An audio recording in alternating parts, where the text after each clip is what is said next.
Hola, buenos días, ¿me escuchan?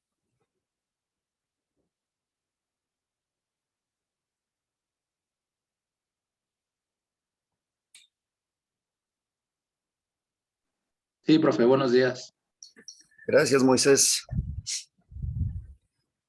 Moisés, aprovechando, no hay problema con lo de tu consulta, nada más la propuesta que te hago, o más bien que quiero que me hagas, pues es cómo repondrías la práctica y ya, eso es todo, ¿eh?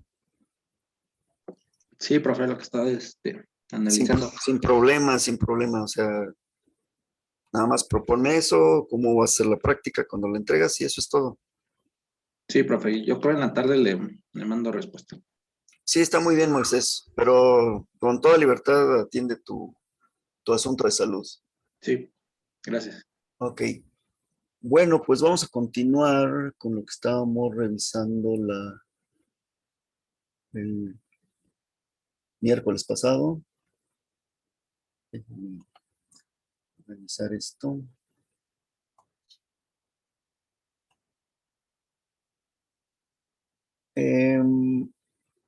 Voy a compartirles pantalla y ya pues a darle un repaso a lo que hicimos, a lo que vimos más bien, para para que recordemos. Bueno, ahí les va mi pantalla, no dejen de pasar por acá. Ahí está, ahora sí. Entonces les comparto pantalla.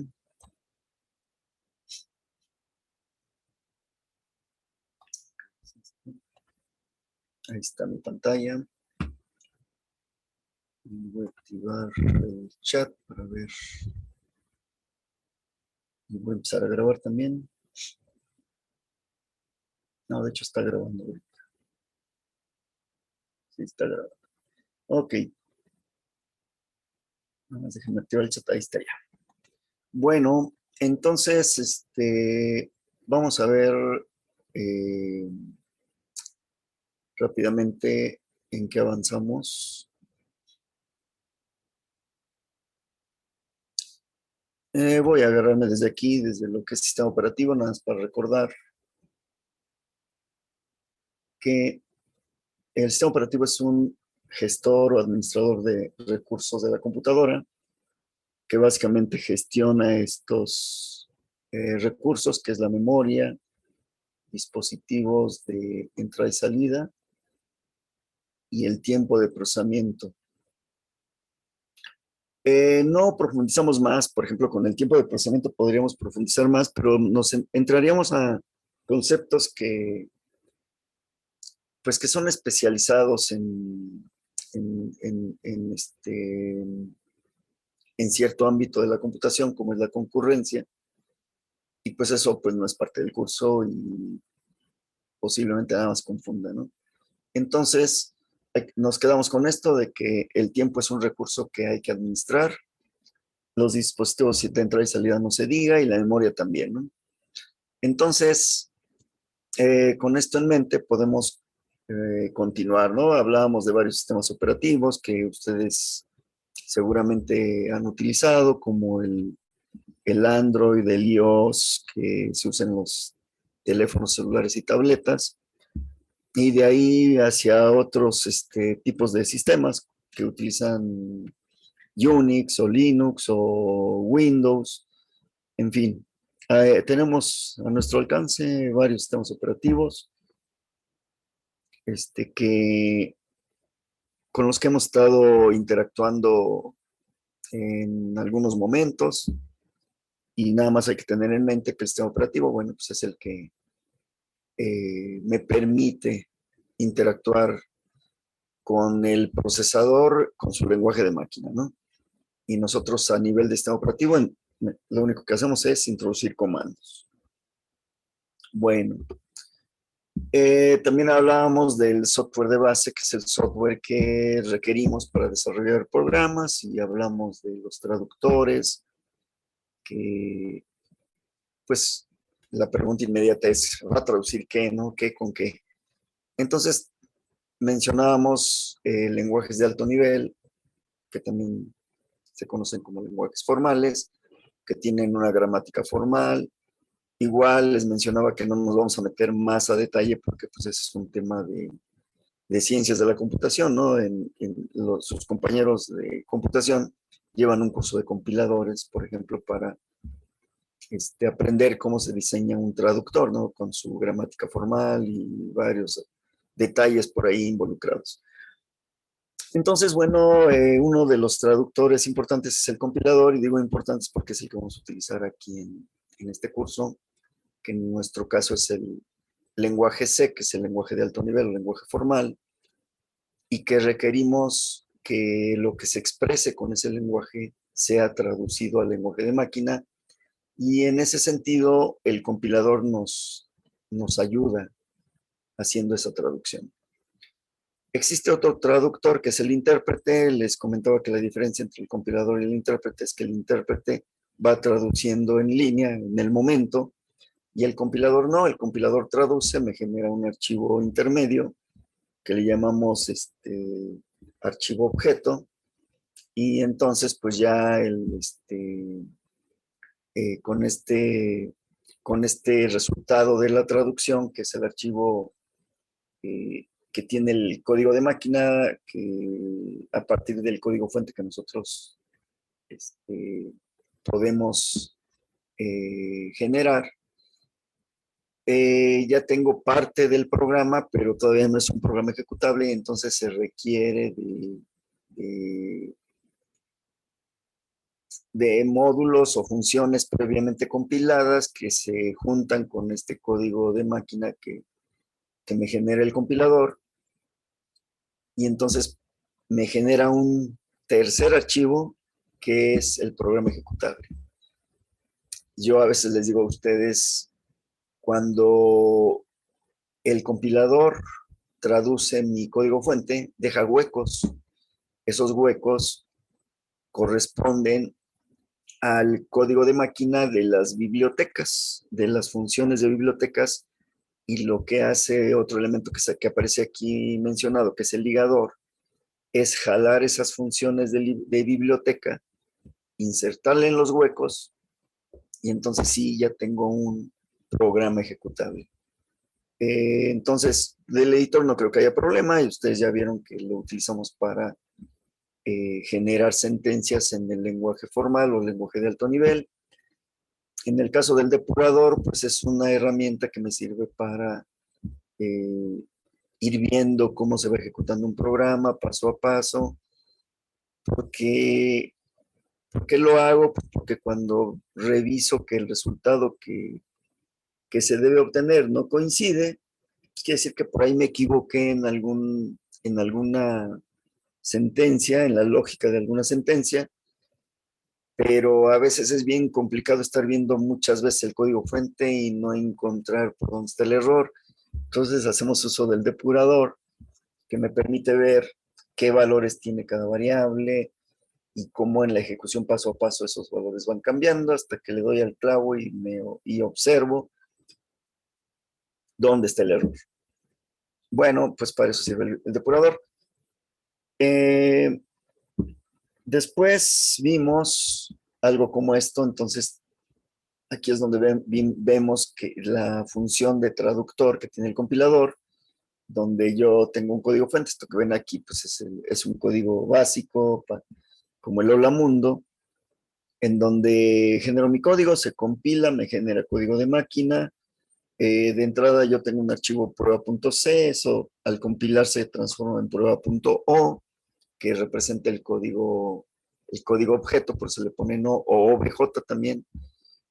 En el caso del dev C++ utilizan obj, pero a veces esos archivos ni los podemos ver, quién sabe dónde los pone, ¿no? Entonces, ese es el código, digamos, un código intermedio en donde es código de máquina incompleto, digamos, con huecos. Entonces, en una siguiente fase, aquí está bien el ligador. Ustedes vean como el ligador o enlazador, como aquí se observa, recibe varios códigos objeto o uno, como en el caso anterior. En el caso anterior teníamos un solo código objeto, pues ese es el que necesita el enlazador, junto con las librerías que aquí aparecen como .lib, Obviamente, bueno, no es tan obvio más bien. Al momento que se instala un compilador, como en el caso de C, se instalan también las librerías, entonces no hay que andarle diciendo al compilador de dónde va a obtener el código de máquina de las funciones o módulos de librería. Ya lo sabe, pues al momento de instalarlo ya queda todo configurado. Y entonces simplemente hay que echar a andar el ligador y decirle qué código objeto es el que va a utilizar para ligar con los módulos de librería y entonces ya me genera el ejecutable, ¿no? O .exe en Windows. En el caso de Linux no es necesario ponerle .exe, pues simplemente ustedes han visto que cambia de colorcito porque lo que sucede es que en el caso de trabajar con terminal, eh, el sistema operativo identifica los archivos ejecutables y por eso les cambia el colorcito. Entonces no hay necesidad de ponerle exe, aunque parece que en Windows, o antes no era, a lo mejor sigue siendo, no sé, pero identificamos plenamente un ejecutable porque tiene extensión .exe. Entonces, bueno, de esa forma ya genero mi ejecutable y después vimos este esquema donde aquí se ve todo el proceso, el de edición, el de compilación, de ligado y ejecución. Y vemos los rectángulos que aparecen ahí, pues los productos representan los productos que se van generando. Entonces, con el editor genero el código fuente se le inyecta al proceso de compilación a través de un compilador. El compilador me entrega un código objeto, que es código de máquina, y entonces entra al ligador en el proceso de ligado, junto con librerías, o bibliotecas, perdón, junto con bibliotecas, módulos que son módulos precompilados, me genera un programa ejecutable, entro al proceso de ejecución donde le puedo hacer algunas correcciones o le puedo hacer algunos ajustes y ya termino, ¿no? Cabe aclarar que, bueno, me puedo regresar a la edición si pues, en los ajustes no me gustó algo. Ustedes se dieron cuenta en el demo que les hice el miércoles pasado. Cada vez que yo hacía un cambio tenía que guardar y repetir todo el proceso de compilación, ligado, ejecución. Si otra vez en la ejecución no me gustaba algo, pues modifico en el código fuente, como la línea que aparece en la parte de arriba, modifico y tengo que volver a repetir todo el proceso. También cuando mi programa tiene errores de sintaxis, el compilador me avisa que hay errores, no me genera el código objeto, pero hay que regresar a corregir al editor, por eso hay que regresar al proceso de edición a corregir errores de sintaxis que me reporta el compilador. No sé, ¿algún comentario sobre todo esto? Porque pues, eso es lo que vamos a estar trabajando de aquí en adelante, ¿no? ¿Alguna duda? Bueno, continuando, bueno, ya empezamos a revisar también los conceptos de programación. Y el primer concepto fue precisamente el de qué es la programación. Ya lo mencionábamos, que es un proceso mental complejo, dividido en varias etapas. En el caso de Guillermo Levine, que lo documentó en un libro en 1989, pues él plantea que hay que entender con claridad el problema, que hay que generar un modelo de solución y hay que refinarlo. No nada más refinarlo, también hay que probarlo. Ya que esté probado, este punto de refinar un modelo, pues es todo un proceso, ¿no? Porque hay que primero proponer el modelo. Después ese modelo hay que empezar a refinarlo y ya en su último refinamiento, pues hay que probarlo y si en las pruebas hay errores, pues hay que regresar a dar más refinamientos. Entonces, refinar un modelo es todo un proceso y ya que el modelo está probado, pues ya lo podemos codificar. Después de la codificación lo podemos ejecutar y ajustarlo, como lo vimos en el esquema anterior. Y al final darle mantenimiento. El mantenimiento no quiere decir quitarle errores, los errores los quitamos desde antes. El mantenimiento es para agregarle más funciones a nuestro programa, que haga más cosas, el mantenimiento se debe concebir de esa manera. El mantenimiento no es para quitar errores, sino para que complementar el programa para que, además de lo que ya hace, realice otras cosas. En términos generales, son las etapas que se definen a través de las ideas de Guillermo Levine. Guillermo Levine es un cuate muy apreciado por varios de nosotros, porque él trabajó ahí en la UAM, él dio clases en la licenciatura en computación, un cuate muy brillante, que después, bueno, se fue a trabajar a la Universidad de Guadalajara, bueno, hizo una empresa, y no es que tanto, después se fue a trabajar a la Universidad de Guadalajara. En los tiempos en los que dio clase ahí en la UAM, yo no tuve la suerte de tomar clases con él, pero bueno, conozco bien su trayectoria y pues se las comparto, o parte de él se las comparto a ustedes. Bueno, pero ese es el caso de Guillermo Levine, nos tenemos que seguir adelante. Reflexionamos otra vez sobre qué es un programa de computadora. Bueno, en un programa de computadora hacemos una descripción de pasos que la computadora debe entender y ejecutar para resolver un problema. ¿Y qué hay dentro del programa? Ya lo mencionamos, hay datos, hay modelos de datos. Pues obviamente que vamos a empezar por lo más sencillo, modelos de datos de tipos básicos, manejando enteros, manejando números reales, que les llamamos punto flotante. Más adelante les voy a decir por qué, pero ahorita nomás consideren que son números reales. También manipulamos caracteres, pero bueno, eso nos lleva a modelos muy simples de datos en un principio, pero al final del curso vamos a tener que trabajar con otros modelos de datos más complicaditos, no difíciles, pero sí un poquito más elaborados, para manipular los datos de una manera más adecuada. Y en cuanto a estructura y cantidad de datos, ¿no? O sea, vamos a tener la posibilidad de manipular una cantidad mucho más grande de datos, pero también con diferentes estructuras, no nada más enteros, reales y caracteres, sino con estructuras que nosotros mismos podamos definir. Pero bueno, eso va a ser al final del curso, ¿no? Y por eso se habla de modelos de datos. Finalmente, estos modelos de datos o los datos que están involucrados en el modelo, pues representan símbolos en el mundo real. Hay un ejemplo bastante inmediato, pues es pues que todas las personas, por ejemplo, tenemos nuestra edad y pues eso se transforma en un símbolo que se puede representar en la memoria de la computadora como un entero, ¿no? ¿Por qué como un entero? Porque, bueno, si queremos con números reales, pues también podría ser. Pero pues normalmente a uno le preguntan, ¿cuántos años tienes? No, pues tengo 50 y tantos. Ah, bueno, pues está bien. Lo represento como entero, ¿no? Sin embargo, hay que tener cuidado porque siendo un símbolo que viene del mundo real, pues obviamente no le puedo dar valores negativos, ¿no? Una edad negativa no tiene sentido, ni tampoco le puedo dar valores muy grandes, por ejemplo, 500, porque pues está difícil que alguien llegue a 500 años, ¿no?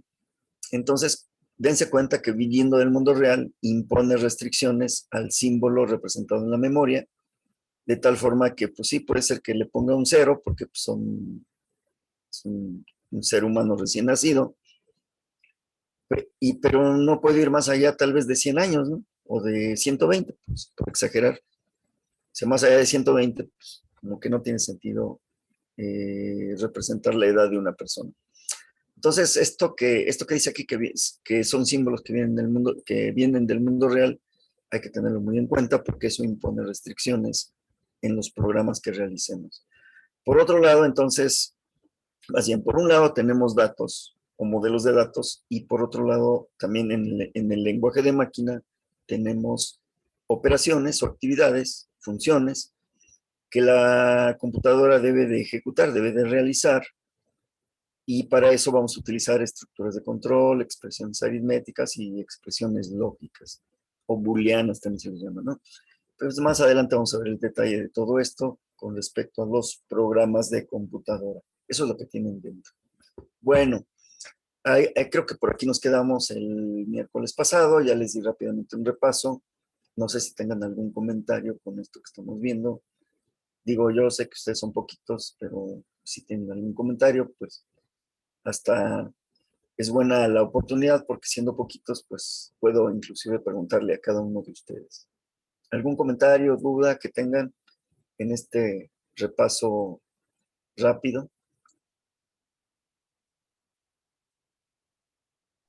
Muy bien, parece que Todo todo. muy claro, gracias. Gracias, Lucero. Este, bueno, lo siguiente que empezamos a ver también, pero lo voy a volver a retomar porque pues, es ahí donde nos quedamos, es lo que aquí se plantea como complejidad en la programación.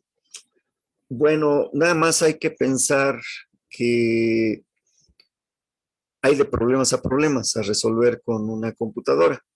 También hay problemas que no se pueden resolver con una computadora, lo cual nos lleva a un concepto medio filosófico en el sentido de preguntarnos si todos los problemas que nosotros enfrentemos en el mundo real los puede resolver una computadora. La respuesta es no, desgraciadamente no. ¿Por qué? Pues simplemente si ustedes el día de hoy amanecieron medio tristes, por lo que sea, o tal vez contentos también, podría ser otro caso. Pero bueno, el estar contentos, pues qué bueno, ¿no? Pero el estar tristes uno diría, pues, oye, computadora, pues ponme alegre, ¿no? Pues eso no se puede hacer así como que nada más por desearlo, ¿no? Este, varias cosas que tienen que ver con emociones de nosotros los seres humanos, difícilmente la computadora nos va a resolver el problema. Si ustedes le dicen a la computadora, pues me corté con mi novio o al revés, o corté con mi novia, ¿cómo le hago para no sentirme mal? Pues ahí sí está difícil, ¿no? Bueno, eso y otros tipos de problemas tampoco no los va a poder resolver la computadora. Y eso es a lo que se le llama computabilidad, ¿no? La computabilidad tiene que ver con qué problemas sí puede resolver la computadora. Y bueno, hay al menos dos posibilidades para saber si un problema es computable o no es computable. Pero bueno, lo vemos más adelante cuando veamos algoritmos.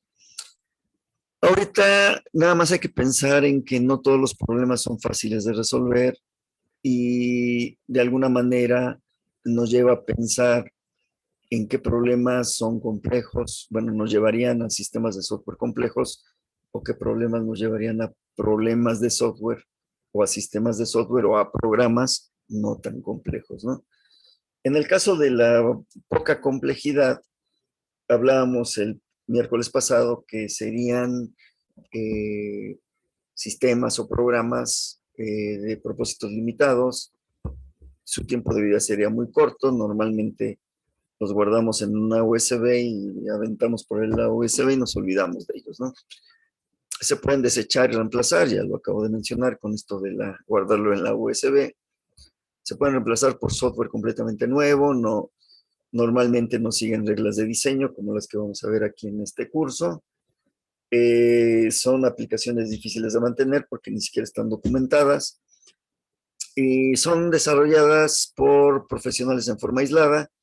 Bueno, pues considerando que quien lo hizo fue un profesional, ¿no? Y no siempre son profesionales, además. Bueno, pues estas son las características de programas o sistemas de software no complejos. Les ponía el ejemplo de alguna tarea que les pudiese dejar un profesor de métodos numéricos, ya sea para resolver cualquier método o cualquier situación que involucra manejo de números, ¿no? Por eso le llaman métodos numéricos. Nosotros en matemática normalmente vemos, digo normalmente porque también se puede ver de otra manera, eh, problemas o ejercicios en matemáticas continuos, ¿no? En donde decimos, bueno, pues, por ejemplo, ¿no? La integral de 0 a, no sé, si estamos hablando de integrales numéricas, la integral de un tal rango, de tal función, pues obtenemos el resultado de la integral, después le sustituimos en cero, después en el límite, y obtenemos algún resultado numérico, ¿no? Sin embargo, bueno, también lo podemos hacer en forma de álgebra o de expresiones algebraicas, diciendo la solución de esta integral es esta expresión algebraica, ¿no?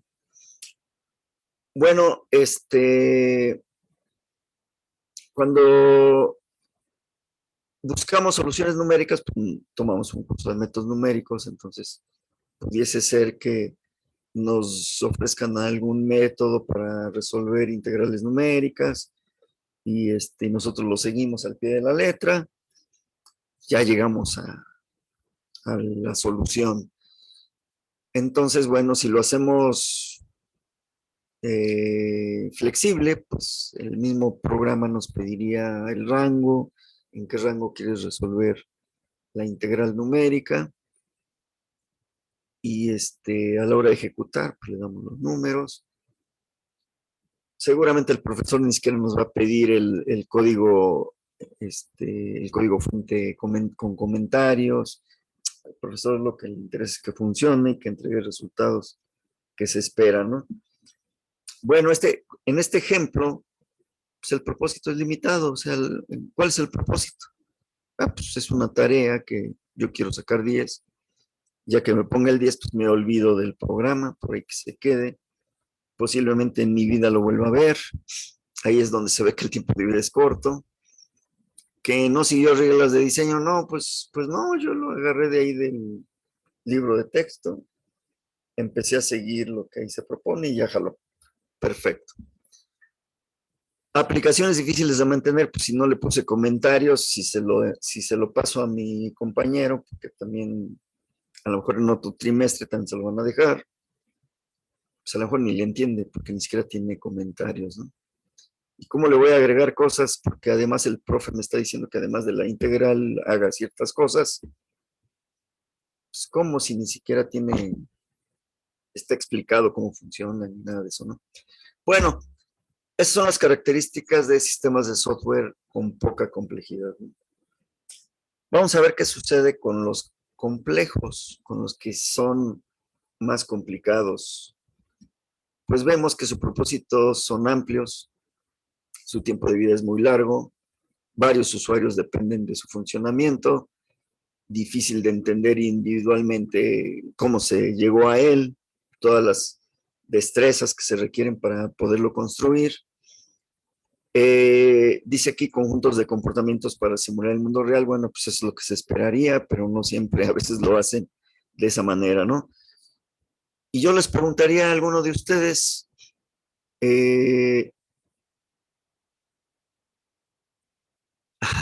ahorita te contesto, Moisés, perdona, pero acabo de ver tu mensaje. Yo les preguntaría a todos, a alguno de ustedes, ¿conocen ustedes algún programa o sistema de software con estas características? A ver quién me dice un ejemplo.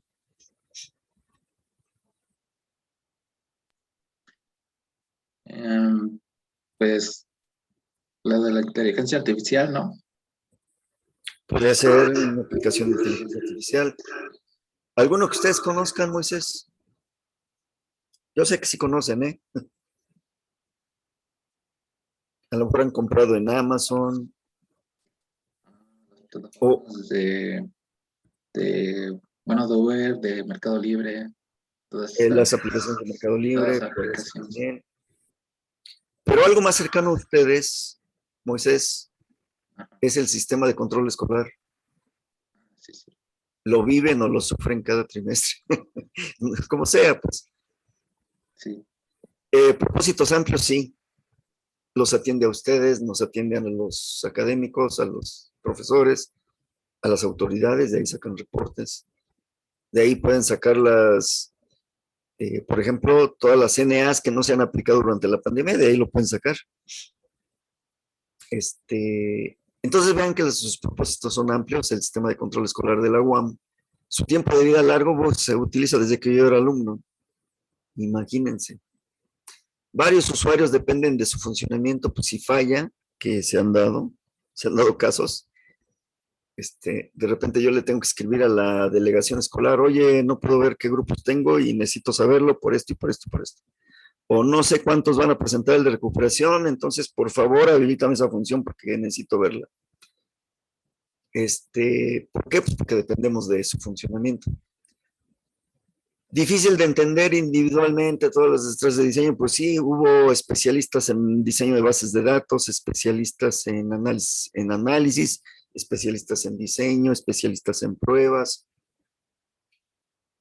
¿Por qué planteó el cuate de pruebas las pruebas de esa forma? Pues tienes que entenderlo, pero si en ese momento tú estás diseñando, pues ¿qué hago estar yendo a pruebas? O sea, yo quiero acabar mi diseño y después los programadores que hagan su trabajo. En pocas palabras, mucha gente participa en el desarrollo de este tipo de sistemas. No es uno solo. Uno solo se volvería loco y, bueno, antes de volverse loco, tal vez pasan 5 años y no lo tiene listo, ¿no? Entonces, pues no es práctico que una sola persona desarrolle este tipo de programas. Nos estamos yendo a los extremos, desde lo no complejo que les traté de describir con alguna tarea de métodos numéricos, hasta este tipo de sistemas, es el otro extremo, que son demasiado complejos. ¿De cuántas personas, bueno, resuelven ese tipo de problemas o tipo de plataformas? ¿O es Pues, depende del problema? pues hay grupos de desarrollo. ¿Cómo funciona? Normalmente quien tiene la necesidad se acerca a una empresa de consultoría que desarrollan software y bueno, pues ahí negocian. Obviamente estos sistemas cuestan millones de pesos, no son nada baratos. Quien lo va a desarrollar, de acuerdo a lo que plantea, por ejemplo, la universidad, va a llegar alguien de la universidad a decirle, oye, necesito que me desarrolles esto, aquí están lo que yo necesito, en fin. Entonces lo que hace la empresa es decir, pues está medio complejo, entonces voy a contratar tantos analistas, tantos diseñadores, tantos programadores, eh, tantas personas que realicen pruebas, que las diseñen y las realicen. Pues si va a empezar desde cero, no, pues no sé, unos 20, 30 personas, yo le echaría ahí así a ojo de buen cubero, ¿no? Pero obviamente, si vas a estar trabajando con 20 o 30 personas durante X tiempo, pues también está sobre la mesa cuánto te voy a cobrar, porque hay que pagarles a estas personas, ¿no? Los desarrolladores no cobran tan barato. O sea, ahorita yo creo que un sueldo de 15,000 pesos al mes es de lo más barato, ¿eh? Entonces, ahora multiplícanlo por 20 o por 30. Estamos hablando de millones de pesos que se cobra para esto. Entonces, lo que hacen las empresas es en el momento contratan más gente. Obviamente tienen gente de planta, pero también contratan gente por proyecto, dependiendo del tamaño de los proyectos y que si ya les cayó un buen proyecto, porque le van a trabajar a Pemex o le van a trabajar al INE o le van a trabajar a una empresa como puede ser Amazon en México. En fin, hay varias posibilidades, Moisés. Entonces, bueno, pues se van tomando decisiones de acuerdo a la complejidad del software que se va a desarrollar y, y también de la urgencia, porque luego llegan no, pues lo quiero en 6 meses. No, pues en 6 meses apenas llevaré el 10%, algunos dicen, ¿no? Pero bueno, normalmente lo que se hace es priorizar. A ver, ¿qué es lo que más te urge? Pues es lo que vamos a meter al desarrollo luego, ¿no? Mientras los analistas van revisando los siguientes pasos después de haber desarrollado esta parte que era urgente, ¿no? Y así se la llevan, van acoplando de acuerdo a los resultados que se van obteniendo, van acoplando esos resultados con la finalidad de que siempre se entregue algo integrado, ¿no? No cosas aisladas como, mira, esto ya te trabaja esta parte, esto ya trabaja esta otra. No, no, ni más. Todo tiene que ir integrado. Todo eso se pone en un contrato, ¿no? Actualmente, pues por fortuna ya hay empresas que sí siguen metodologías para hacer el desarrollo y eso permite dividir el problema, asignarle partecitas a la gente de acuerdo a los roles o a las especialidades que tenga cada persona, pues le van repartiendo su partecita y obviamente le van poniendo tiempos, ¿no? Eh, hace varios años que yo trabajé en un área de sistemas, se decía, ¿no? Este, eh, eres, si lo veían a uno joven, le decían a uno, pues no tienes novia, ¿verdad? Porque pues ni tiempo da para atenderla. Si era una persona más madura, le dice, pues estás divorciado, ¿qué onda? Dice, porque pues aquí se sabe a qué horas entras, pero no sabe a qué horas sales. Bueno, se supone que con las técnicas actuales, inclusive ya hay, bueno, hay gente o empresas de algunos países que dicen, no, no, no, aquí mis empleados yo los cuido y los quiero mucho y nada más van a trabajar 8 horas y lo van a hacer de manera eficiente, por eso hay que seguir esta metodología para que eh, lo que se plantee que se va a desarrollar en una semana se llegue a la meta, ¿no? Descansando, más bien trabajando 8 horas y descansando sábado y domingo. Nada de que voy a venir a trabajar el fin de semana, porque eso a la larga provoca más problemas que beneficios. Muchas empresas ya trabajan de esa forma, ¿no? O inclusive ya definen que el trabajo es home office y desde antes de la pandemia, ¿eh? Entonces, pues hay varias perspectivas de las empresas que desarrollan este tipo de sistemas. Pero bueno, pues eso pues es básicamente para los que andan metidos en cuestiones de desarrollo de software o para los que hacemos mezclas, ¿no? Yo que soy biomédico y que pues ahorita tenemos proyectos con el Instituto Nacional de Rehabilitación en este tipo de temas y los trabajamos con alumnos. Pues hay un proyecto que ya lleva 2 años y pues ha ido avanzando, pero como no urge, pues ya en el momento que se llegue a ciertas, a que cubra ciertas funciones, pues ya ellos tendrán que tomar la decisión de liberarlo o no liberarlo.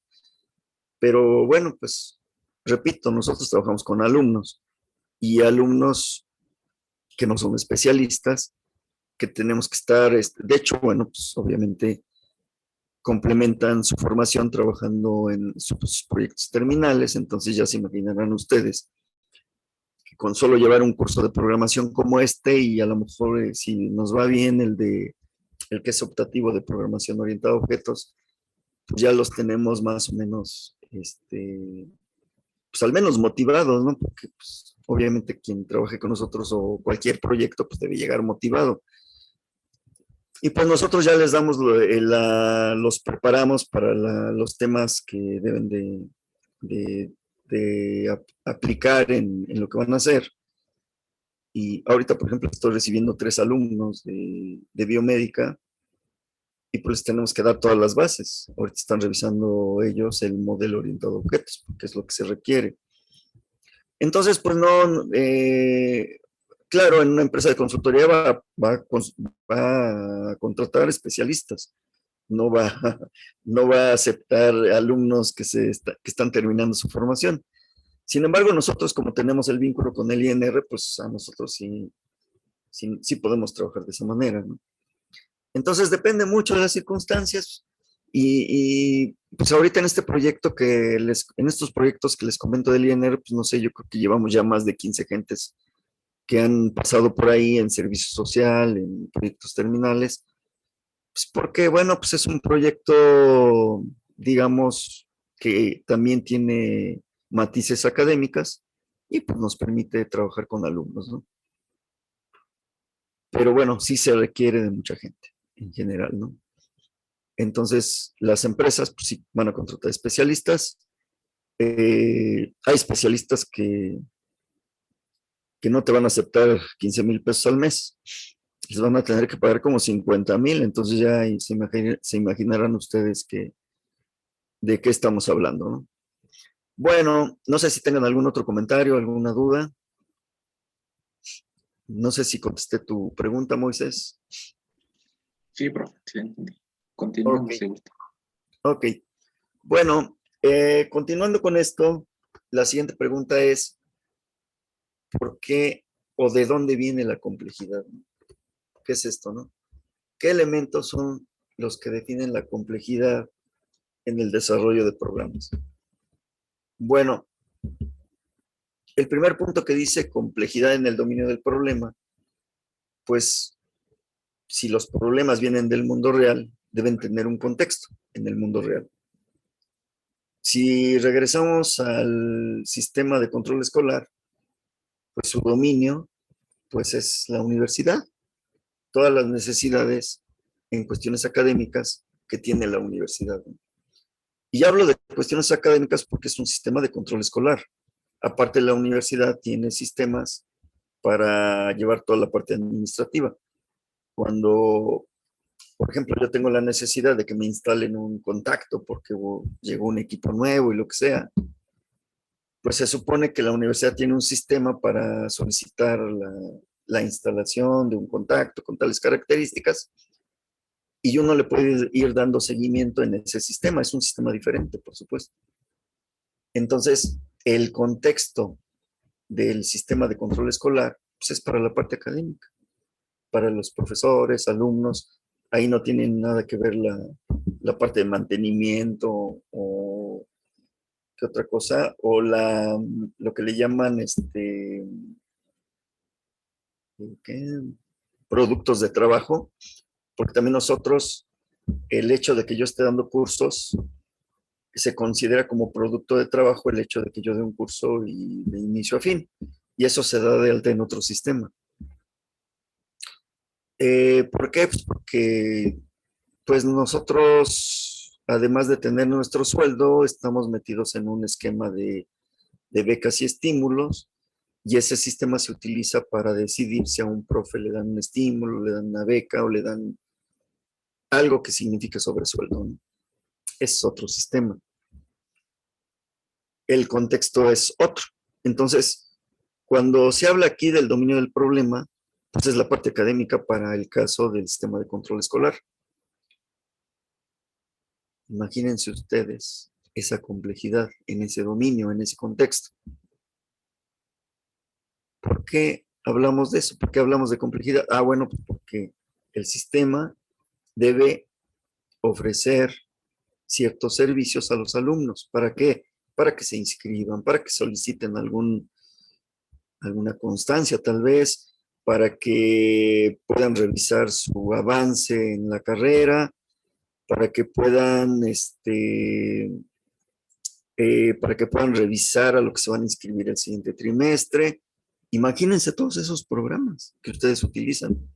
Ahora me voy de mi lado, pues yo tengo que entrar al sistema, revisar, por ejemplo, a consultar todos los cursos que he dado en la UAM, porque tengo que actualizar mi currículum, entro a ese sistema para ver cuántas actas tengo que llenar y firmarlas, las firmo electrónicamente. Antes teníamos que ir a los mostradores, ahí en sistemas escolares, a firmar las actas, ¿no? O nos la mandaban más bien, nos las mandaban ahí a la oficina de profesores. La secretaria se encargaba de poner las actas en pues en un lugar apropiado, bueno, donde nosotros le llamamos pichoneras, ¿no? Donde cada profesor tiene un espacio chiquito ahí donde recibe oficios que le envían autoridades de la UAM o las actas o cualquier otra cosa, ahí nos las ponían, ¿no? Ahora no, ahora entro al sistema a revisar cuántas actas hay que firmar, primero llenar, después firmar, todo electrónico, antes era a mano. Imagínense la complejidad en el dominio del problema. Esa es la complejidad. El sistema tiene que atender profesores, tiene que atender alumnos, tiene que atender al director de división, a la secretaria académica, al jefe de departamento, a la oficina de docencia y atención a alumnos. Depende de varios. ¿Cuántos alumnos son ustedes? Pues dicen que somos, ¿cuántos? No sé, creo que en Iztapalapa somos como 15, son como 15,000 alumnos. Súmenle las de las demás unidades, en total entre 60 y 70,000 alumnos, dependiendo de un mismo sistema. Ahora cuenten los profesores, cuenten a las autoridades. Bueno, acuérdense que dice, en la diapositiva anterior dice, muchos usuarios dependen de él. Pues ahí está, ¿no? Esa es la complejidad en el dominio del problema.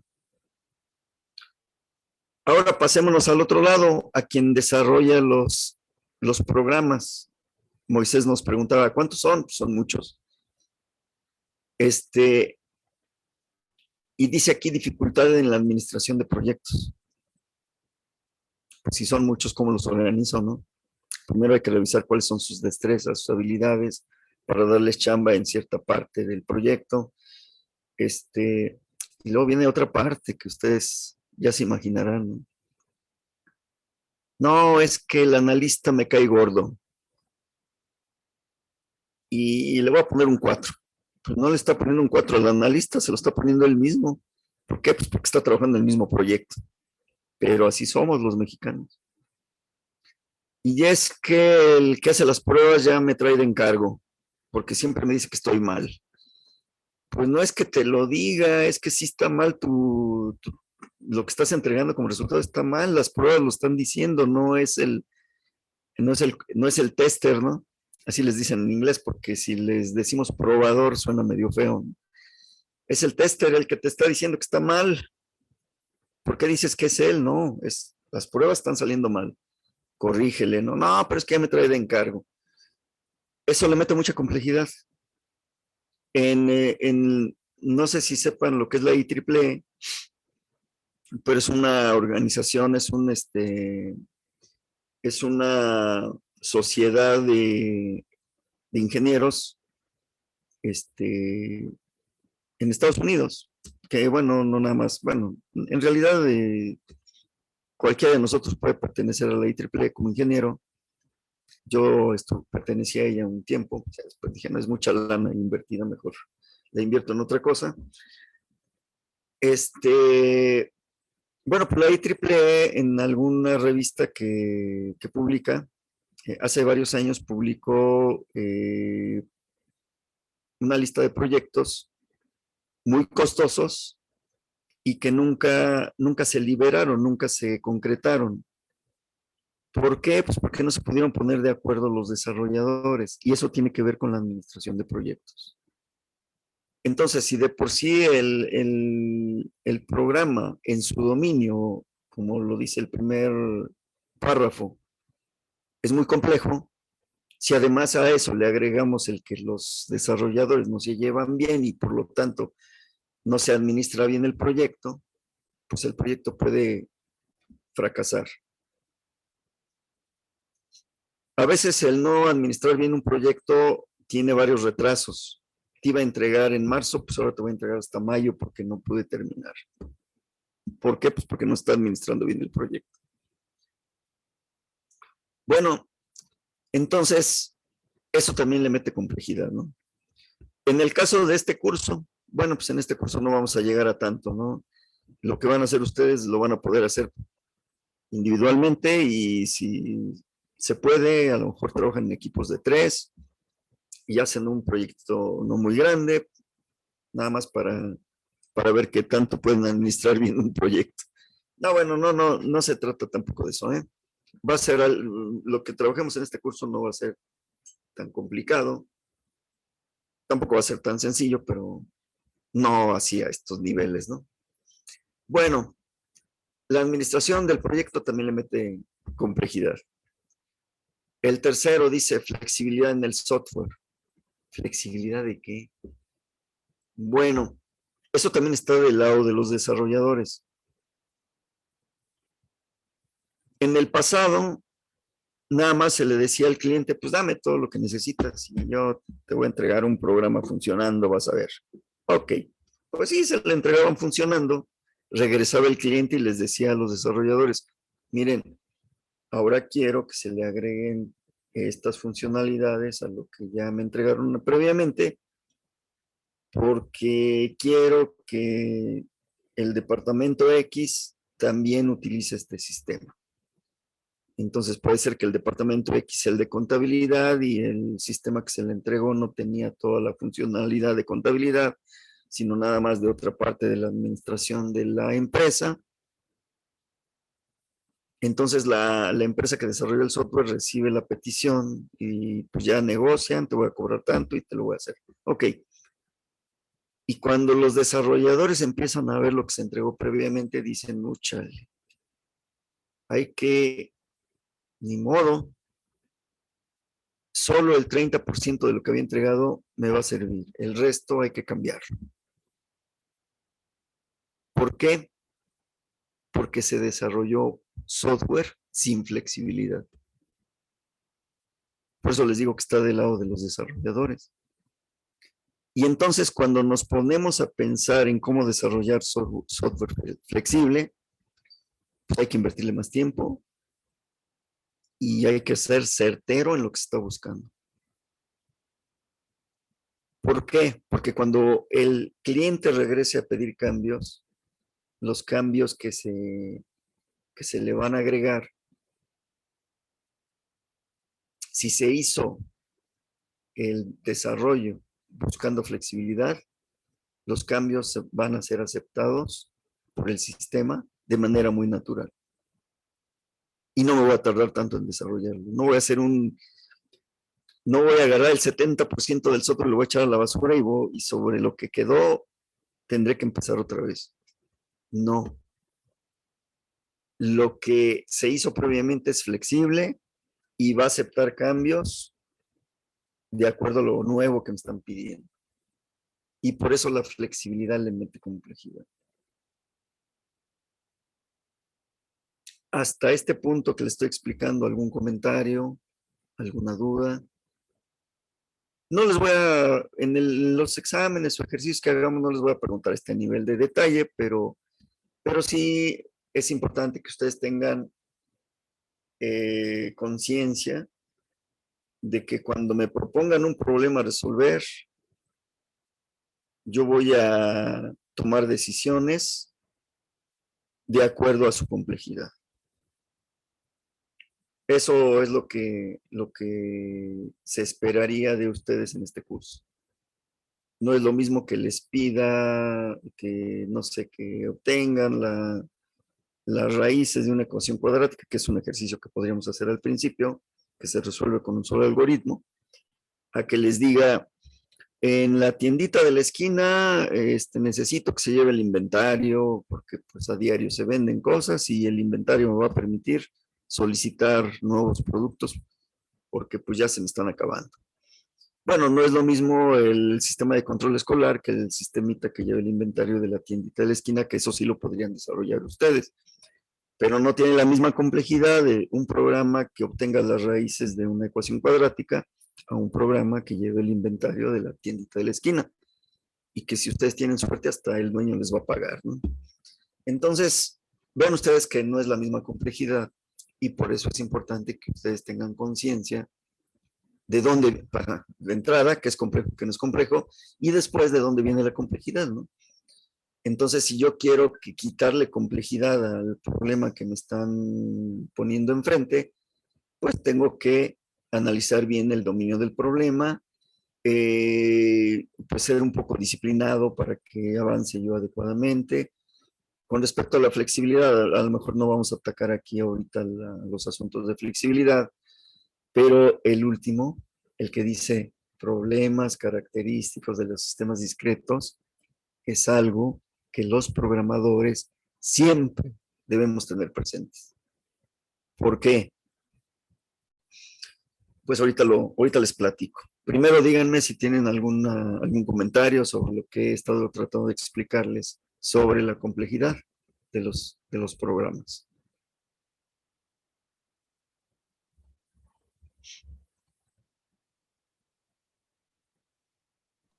¿Nadie? Bueno, adelante, Moisés.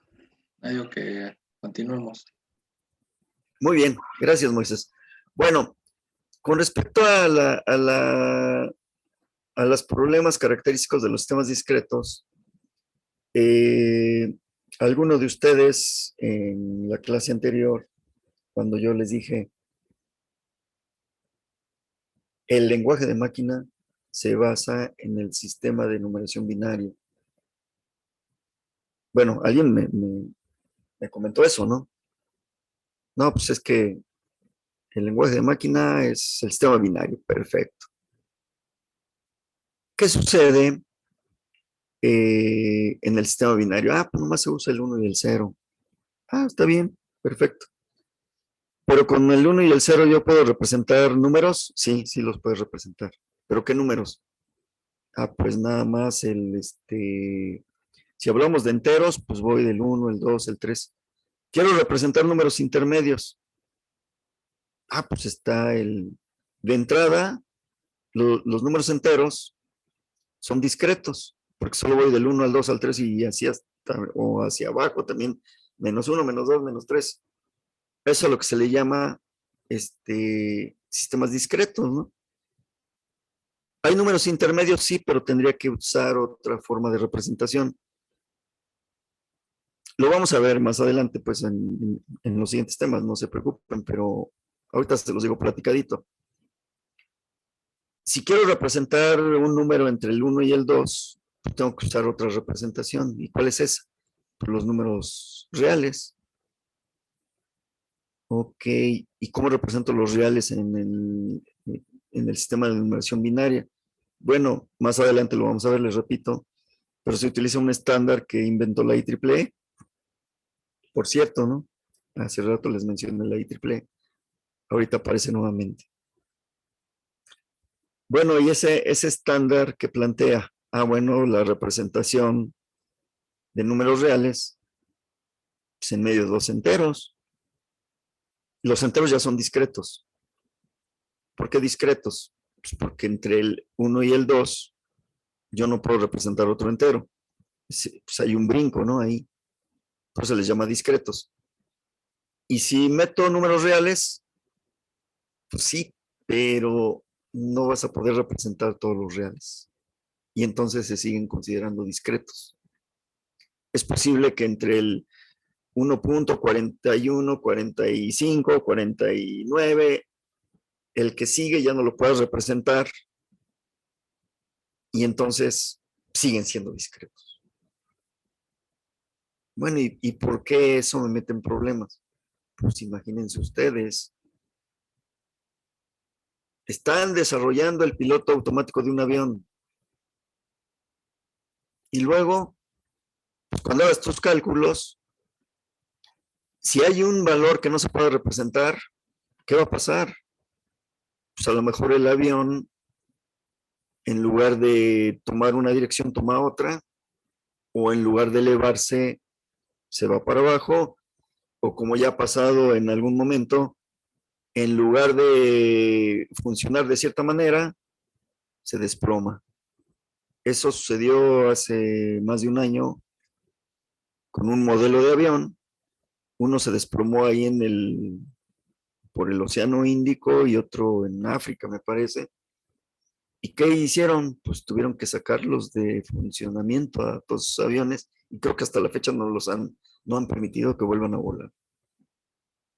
¿Por qué? Pues porque en algún momento se hizo un cálculo erróneo y ahí es donde viene este problema de los sistemas discretos. No se pudo representar ese dato, provocó que el piloto automático funcionara en forma errónea y va para abajo el avión. Entonces, ¿qué les quiero decir a ustedes? Que nunca olvidemos, como programadores, que estamos trabajando con sistemas discretos. ¿Por qué? Pues porque están basando en los números, en el sistema de numeración binario y me limita. ¿Qué vamos a hacer entonces? O sea, ni modo que no vamos a desarrollar un piloto automático. Pues sí, pero si tú en un momento dado, o si nosotros en un momento dado ocupamos Cada, cada valor de 1 o 0 se conoce como bit. Un bit o vale 1 o vale 0. Es un dígito binario, es lo que quiere decir bit. Si yo tengo 8 bits para representar enteros, estoy limitado. Solo puedo representar positivos en 8 bits de 0 a 255. Bueno, y si quiero un valor mayor, pues ponle más bits. Bueno, le voy a poner 16 porque igual una regla es que solo vamos a usar potencias de 2. 8 es potencia de 2, y el que sigue sería 16. Entonces, de 8 brinco a 16 bits. Bueno, pues sí, ya con 16 bits ya puedo representar hasta 60 y tantos mil valores. Pero no me alcanza todavía. Bueno, pues ponle más bits. Pues ahora le voy a poner, si estaba yo en 16, le voy a poner 32 bits. No, pues ahí sí ya te alcanza para millones y millones. Entonces, vean ustedes esta complejidad. O sea, si yo voy a representar valores dentro de la computadora y la computadora todo la maneja en forma discreta, hay que tener cuidado, porque puede ser que algún resultado no tenga la precisión que se requiere y provoque fallas. ¿Y cómo le hago para no tener esas fallas? Pues ponle más bits, ya esa es la solución, ponle más bits. Y si le pongo más bits, pues eso hace más compleja la representación. Y ahí es donde está el punto clave, ¿no? Hay que tener cuidado. Biomédicos, la mayoría de los instrumentos, o gran parte, un porcentaje alto de instrumentos que se utilizan en hospitales, tiene computadora. Y hay que tener mucho cuidado con esto de la representación de datos en forma discreta, porque en una de esas podemos dañar a un paciente. Entonces, cualquier sistema de software del cual dependa la salud o la vida de personas, hay que tener mucho cuidado. Hablé del piloto automático, ¿poco no depende la vida de personas? O el software genera dependencia. En cuanto a la vida de las personas, pues claro, porque el desplome de un avión, normalmente nadie queda vivo. En el caso de los hospitales, si yo tengo un ventilador que está ahora muy de moda por lo del COVID, que no hace bien los cálculos de volumen de aire que se le inyecta a los pulmones del paciente, pues le puedo reventar un pulmón. O a lo mejor lo quiero ventilar con ciertos parámetros que lo requiere, y resulta que en los cálculos que hace la computadora que tiene el ventilador, se queda abajo, ¿no? Y no estoy ventilando bien al paciente y se me muere. Entonces vean ustedes la repercusión que tiene todo esto, ¿no? Y la complejidad que tiene. ¿Qué pasa si quiero mucha precisión? Bueno, fíjense que tenemos la suerte de matemáticos que a veces uno los juzga, ¿no? Pues que este cuate no tenía cosas más importantes que hacer, que ya me está reportando que ya encontró otro dígito de pi, creo que ya llevan ciento y tantos dígitos, ya encontró el que sigue, ¿no? ¿Y cómo le hizo? Pues tuvo que crear librerías para manejar números con muchos bits, con muchos bytes. Bueno, un byte ocupa 8 bits. Entonces, con una cantidad de bits enorme, pero ya tiene la representación, y lo bueno es que tiene publicada su librería ahí en su biblioteca, ahí en internet, ¿no? No, pues nomás bájala, ¿no? Bájala para que haga bien, para que la utilicemos para hacer los cálculos con mayor precisión de un ventilador, de un piloto automático o de lo que se requiera, que requiera mayor precisión. Pues eso le está inyectando complejidad a todo este asunto de los cálculos. Entonces ven ustedes cómo lo que se plantea en esta diapositiva tiene mucho sentido para cuando estamos trabajando con sistemas de software muy complejos. No es el caso de este curso, repito. Aquí nada más los vamos a entrenar a ustedes para que adquieran habilidades de programación, de buena programación, utilizando ciertas metodologías. Pero ustedes son se están formando como ingenieros electrónicos o ingenieros biomédicos y se van a encontrar problemas que requieren que ustedes piensen en esto. Principalmente, repito, cuando el programa o sistema genera dependencia tanto de la salud o de la vida de personas. Entonces, por eso hay que explicar todo esto de la complejidad. ¿Alguna pregunta, comentario? Yo, Adelante, Moisés. ahorita que mencionas lo de que todos los aparatos, bueno, casi todos los aparatos médicos usan computadora, ¿tienen algún software en especial que utilicen casi la mayoría? ¿O algún, no sé, sistema operativo? Sí,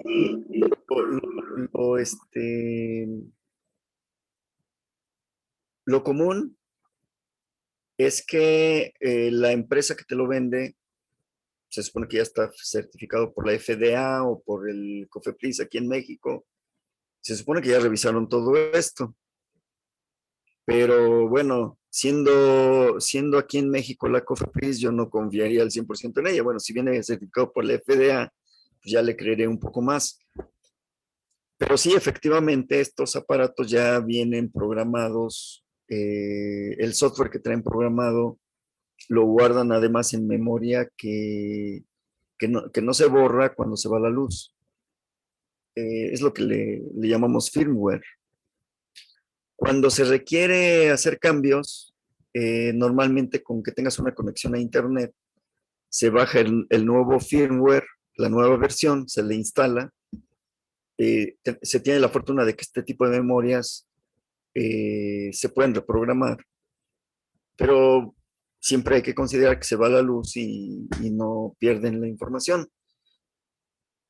Pero como todo es hecho por humanos, no está 100% libre de fallos o de que haga mal los cálculos. Entonces siempre hay que estar atento. Entonces, para eso existen instrumentos de calibración para verificar que efectivamente el aparato esté funcionando en buenas condiciones. Y ese es otro punto clave.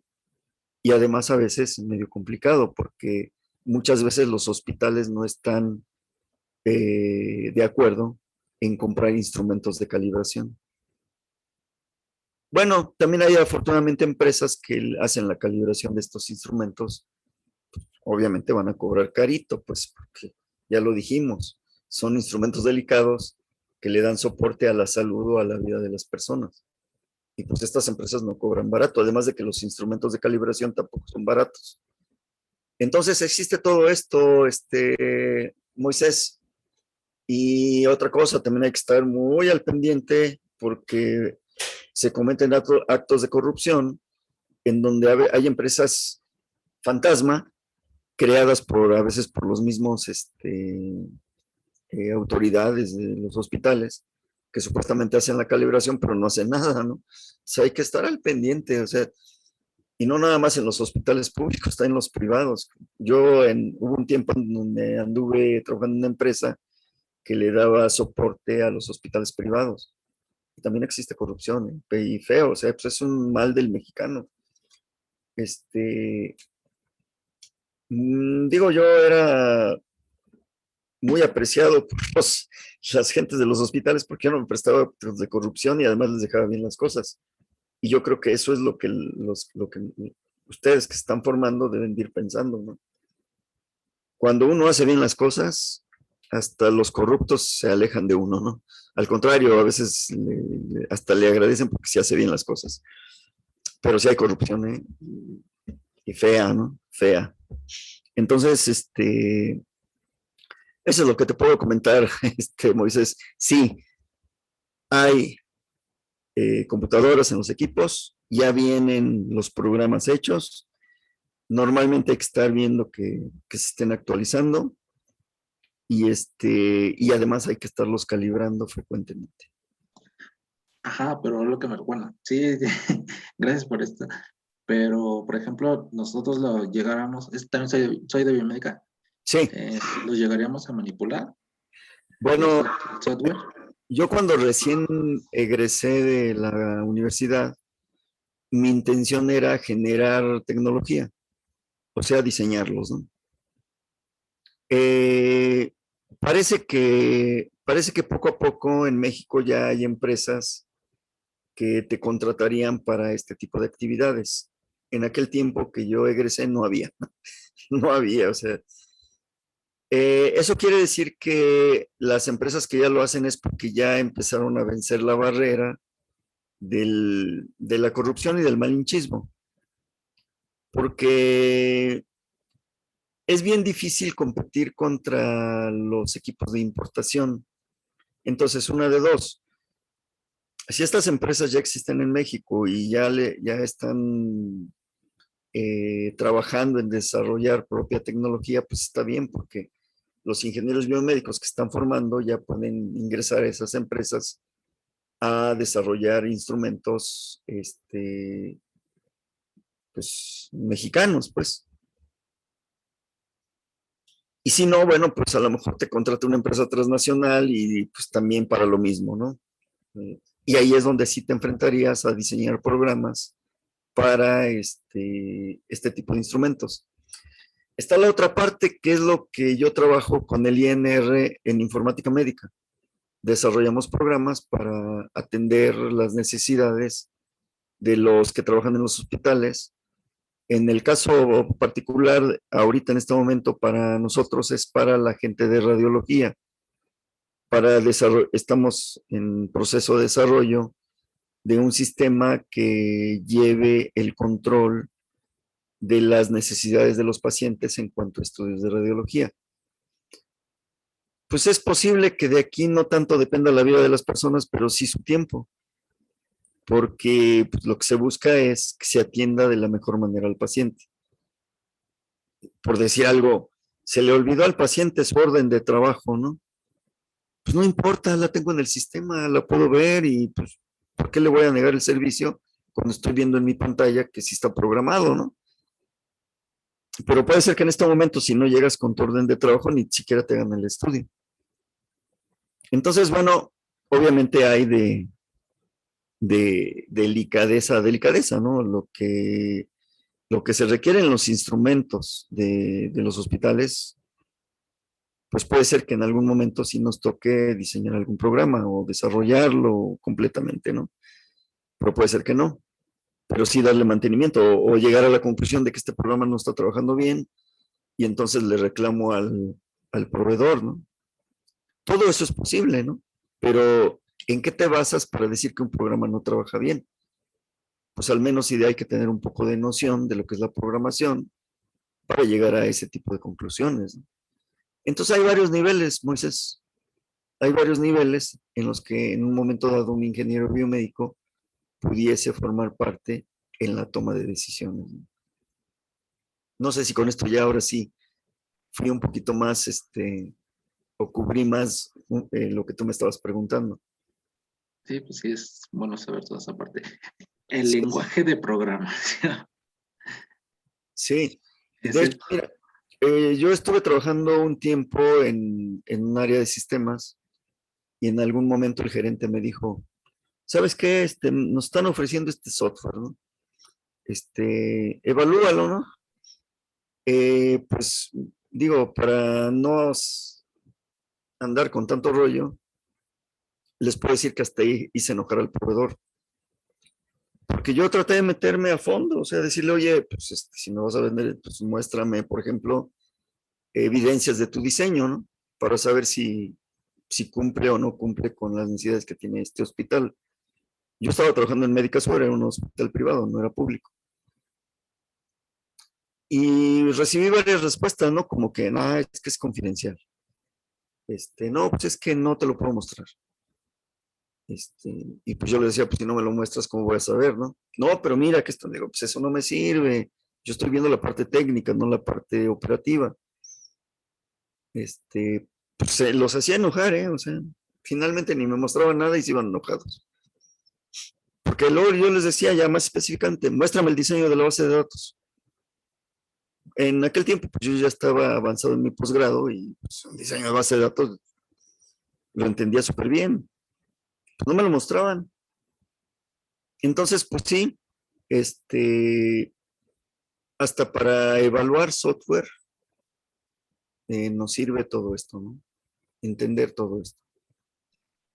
Entonces, Ok, bueno, en este curso ustedes van a ir más allá, se supone que tienen que aprender a programar, en fin, pues es lo que en muchas áreas de desarrollo profesional se requiere, ¿no? En la mañana escuchaba de los abogados, no, ayer escuchaba de los abogados que también ya hay sistemas con inteligencia artificial que a una persona le pueden decir si su contrato es muy robusto o tiene fallas, cosa que a veces los abogados no le pueden decir a uno, ¿no?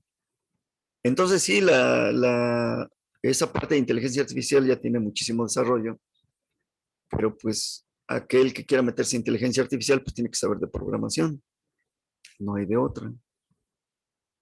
¿Cómo ven ustedes? ¿Cómo ves Moisés? sí, ya entendí. Así que aprender a programar y el lenguaje de programación que te pongan, pues aplicarlo, ¿no? Sí, bueno, el que entendí. Uno de los, uno de los principios que nosotros, bueno, que los que damos este curso, al menos algunos profes que hemos platicado y que damos este curso, es hacerles sentir a ustedes que el lenguaje de programación es una herramienta. Lo más importante es saber programar. ¿Y qué dice el concepto de programación? Proceso mental complejo dividido en varias etapas. ¿Qué estoy queriendo decir? Que aquel que sabe programar es porque sabe aplicar un proceso mental complejo, no porque sabe lenguajes de programación. El lenguaje de programación viene siendo como un complemento y aprender a programar es aplicar un proceso mental complejo. Hay diferencias. Ahorita lo vamos a ver bueno, ahorita no sé, si nos da tiempo lo podemos empezar a ver en las siguientes diapositivas. ¿Qué significa aplicar un proceso mental complejo? Entonces sí, más bien yo diría aprender a programar más que aprender lenguajes de programación. Los lenguajes de programación son herramientas y para ello hay manuales y uno los puede aprender. Si ustedes me preguntan a mí cuántos lenguajes de programación me enseñaron en la universidad, pues les diría que uno, y fue Fortran en Introducción a la Programación. Fuera de eso, Pascal lo aprendí por mis medios, C lo aprendí por mis medios, C++, Java, Python, todo eso yo lo aprendí por mí mismo. No necesito que me lo enseñen, hay manuales. Sin embargo, aprender a programar, también tuve la fortuna de que fue en Introducción a la Programación, por un profesor que estaba en el departamento de matemáticas, inclusive, ni siquiera fue este, un ingeniero. Entonces, cosa que yo le agradezco porque finalmente cuando estuve trabajando en médicas fue como me sirvió eso, ¿eh? Ya teniendo una metodología de cómo hacer un algoritmo, de cómo el resto, programación estructurada, pues ya fue mucho más fácil. Después programación orientada a objetos, ahí sí le sufrí un poco porque pues no es para nada lo mismo, es lo que ahorita están viviendo sus compañeros de proyecto terminal, porque pues ahorita yo les estoy enseñando eso. No como yo lo viví, pues yo trato de que sea más, más relajado el asunto, ¿no? Pero sí, Moisés, básicamente es aprender a programar, no tanto aprender lenguajes de programación. A la par lo puedes hacer. Una vez aprendiendo un lenguaje, los que vienen ya. Lo que sí es importante es que lo que tú busques en un lenguaje de programación tienes que saberlo. Entonces me apego a la metodología y de acuerdo a esa metodología busco en el lenguaje de programación cómo el lenguaje me ofrece soluciones. Bueno, no sé si tengan alguna otra pregunta o Moisés, dime si contesté lo que me preguntaste. Sí, Ok. Bueno, pues si quieren pasamos a lo que sigue. Bueno, es facilito porque dice aquí ejemplos de problemas con poca complejidad, que ya se los he estado mencionando. una ecuación cuadrática o el enésimo primo, no sé, son, digamos, problemas que no son muy complejos. Ejemplos ya de problemas muy complejos, pues ya lo mencioné: control escolar de la UAM, controladores de tráfico aéreo, compras en Amazon o en cualquier otro lugar o en Mercado Libre, lo que sea. Y después ya viene esto, que esto sí requiere de, lo vamos a empezar a revisar, pero lo vamos a continuar el lunes, porque bueno, pues sí requiere de ponerle mucha atención, ¿no? Aquí en esta diapositiva se plantea de entrada, bueno, se ha estado mencionando que los problemas tienen que venir del mundo real, porque si no vienen del mundo real, pues no sirven de mucho, ¿no? Si es a veces uno le piensa, ¿no? Bueno, ¿y los juegos de video de dónde vienen? Pues de las necesidades de entretenerse en algún momento, ¿no? Y son necesidades del mundo real, de ahí vienen los juegos de video. Entonces no es claro que hay que tener un poco de, o un mucho de imaginación para ver qué juego se me ocurre y proponerlo, pero sigue siendo lo mismo, o sea, es con propósitos de entretenimiento en el mundo real, ¿no? Entonces, bueno, si los problemas vienen del mundo real, y yo, o lo que andamos buscando en este curso es llegar a programas de computadora que resuelvan ese problema, que hay en medio, ¿no? Y eso es lo que se plantea en esta diapositiva. Problemas del mundo real hay muchos, pero llegar a la solución, eh, ¿qué tengo que hacer? ¿Qué hay en medio para llegar a la solución a través de un lenguaje a través de un programa de computadora? Aquí se están planteando tres caminos. El primer hito dice que yo podría llegar directamente del problema del mundo real a cadenas de unos y ceros en lenguaje de máquina. Pues miren, yo creo que hay muy poca gente que pueda hacer eso, porque pasar de, o más bien, en el planteamiento que me hagan de un problema en el mundo real y de ahí pasar a unos y ceros, hay varias cosas que necesitamos saber. Para empezar, voy a pasar a unos y ceros de qué computadora. O sea, ¿cuál computadora es la que en la cual voy a ejecutar mi programa? ¿En qué sistema operativo? Bueno, suponiendo que eso ya lo sé, es Linux y es una computadora que tiene procesador Intel. ¿Qué hago después de eso? Me meto a internet, bajo los manuales del procesador Intel, empiezo a ver los códigos de máquina de las instrucciones. No es nada sencillo, ¿eh? Empiezo a ver qué códigos de máquina tiene cada instrucción. De todos modos, tengo que aplicar algo de lógica, al menos para determinar qué va primero, qué va después. Empezar a representar en código de máquina de acuerdo al manual de Intel del procesador que tengo. No sé, si el problema no es tan complicado, a lo mejor me tardo una semana. Pero si el problema es muy complicado, a lo mejor me tardo 3 años, ¿no? También debo tener estrategias, pero repito, es un paso demasiado complicado. Por eso puse aquí esta representación de un cuate jalándose los pelos, porque pues, no es nada sencillo.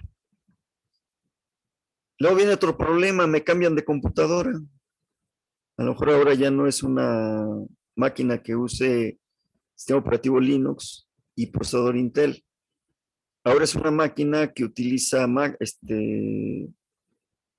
iOS, o no sé cómo se llama, Mac OS, o no sé cómo se llame en las computadoras de escritorio, y utiliza un procesador raro, ¿no? Bueno, pues de todos modos me meto a internet, sí encuentro información de ese procesador raro, pero no son los mismos códigos que de Intel, son otros códigos diferentes.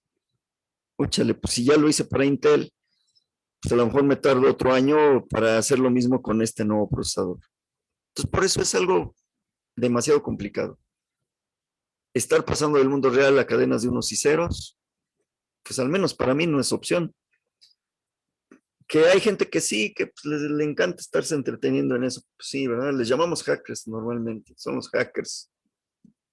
Además, de paso, le digo, oye, pues rómpele el candado a esta licencia, ¿no? De este programa. Eso sí lo hacen ellos en 3 patadas, ¿eh? Porque a nivel de código de máquina pueden cambiar fácilmente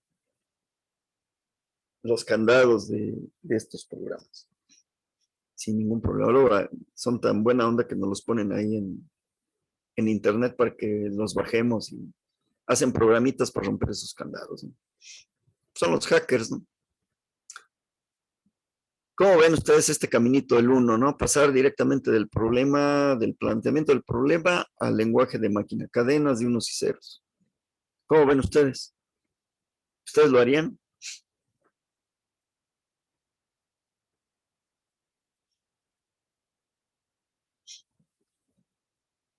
Interpreto su silencio. En fin, digo, igual alguno de ustedes está muy inquieto y lo quiere hacer, lo quiere intentar, pues adelante, ¿no? Vean la dificultad que existe. Pues esto yo lo comento porque, bueno, pues hubo un tiempo en mi formación que me tocó trabajar en lenguaje ensamblador y pues teníamos que consultar precisamente los manuales del procesador que íbamos a utilizar. En mi proyecto terminal ahí en la UAM, que estábamos desarrollando o desarrollamos un sistema digital para controlar precisamente un ventilador. Usamos un microcontrolador, entonces nuestra herramienta más importante era el manual de Intel de ese procesador, de ese microcontrolador. Ya no me acuerdo ni del número. Y entonces, bueno, si a nivel ensamblador teníamos que usar el manual, imagínense a nivel de código de máquina, más todavía, ¿no? Entonces, en cierta medida, sí, lo más cercano que yo anduve del lenguaje de máquina fue programar en ensamblador. Y eso, pues, con el apoyo de un kit por ahí, así como los Arduinos que ahora ustedes usan o algún otro de estos kits. Nosotros usábamos un kit, pero para programar la memoria, que precisamente necesitábamos una memoria que no se borrara cuando se iba la luz. Y usábamos una memoria, ¿cómo se llamaban estas? Que se borraban con luz ultravioleta. Y el kit que teníamos nos servía para programar esa memoria, entonces teníamos que estar a prueba y error, prueba y error. Pues fue lo más cercano que estuve yo del lenguaje de máquina. Es posible que ustedes en su formación, por ahí, tengan ustedes que utilizar igual, tengan la necesidad de programar en ensamblador y igual tengan esta cercanía, ¿no? Con el lenguaje de máquina. Pero hacer esto de programar directamente con unos y ceros, obviamente consultando este manual, pues yo nunca lo hice, ¿no? Entonces, está muy complicado. Pero bueno, pues hay chavos que sí les late y pues sí supongo que sí lo hacen, ¿no? Si ustedes conocen a uno de ellos, pues a ver, platíquenme si igual ya anda con los pelos parados, ¿no? De tanto que se los jala o a lo mejor ya está calvo. Muy bien, pues ahí le vamos a dejar, vamos a analizar el camino 2 y luego el camino 3 en el próximo lunes. Y entonces de ahí vamos a concluir cuál es el camino, el 1, el 2 o el 3, que sí se le puede llamar programación. Y ya de ahí nos seguimos para que ustedes lo apliquen. Muy bien, pues nos escuchamos el próximo lunes. Que tengan buen día. Si no tienen clases, pues descansen, ahorita que se puede. Porque recuerden que cuando el trimestre va avanzado, pues ya ni horas para descansar a veces tenemos. Pues muy bien, chavos. Disfruten su día. Nos escuchamos el lunes. Gracias, profe. Hasta luego. Buen Hasta día. luego. Hasta luego. Buenos días.